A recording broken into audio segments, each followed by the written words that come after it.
They have witnessed and helped to shape the history of our country. And now our nation's veterans are sharing their firsthand accounts of serving the U.S. in a way that can educate and inspire people for generations to come.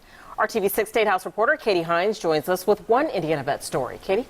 It's an ongoing effort called the Veterans History Project. Colonel James Leonard's story is the next to be included in the Library of Congress. Today he recalled his 20 years with the U.S. Army and the experiences he says he wouldn't trade for anything.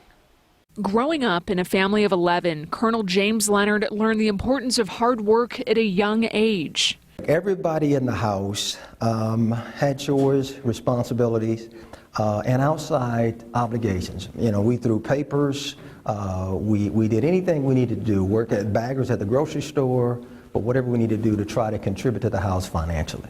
He entered the ROTC program at the University of North Florida in 1976 as a way to help pay for his college courses. But while sharing his story with U.S. Senator Joe Donnelly, Leonard says he never imagined he'd make a career based on that foundation. Even with my initial assignment, it was, I'm going to do this for 3 years, kind of satisfy my obligation and see where we go from there.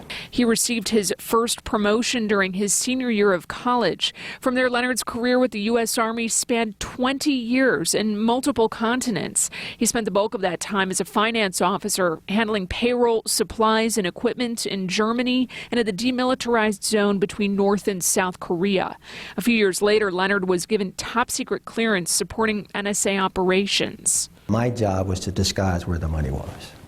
Okay. My job was just to make sure that nobody knew what we were doing or where we were before we did it. We didn't care if you knew when we came back, but we didn't want you to know before we had. He received numerous awards and recognition. Defense Superior Service, Defense Meritorious Service. Before retiring from the Army 1 decade ago. I wouldn't exchange it for nothing. Yeah, I mean, it's not about the money. It's about everything you can look back on and say, I contributed to. And a couple of other notes from his career. Leonard was appointed a resource manager to help close out Fort Harrison. He also helped to implement Eagle Cash back in 2002, the stored value cards for use during deployments. Now you or a loved one can be included in the Veterans History Project. We'll show you how. Head to the RTV6 app. Katie Hines, RTV6.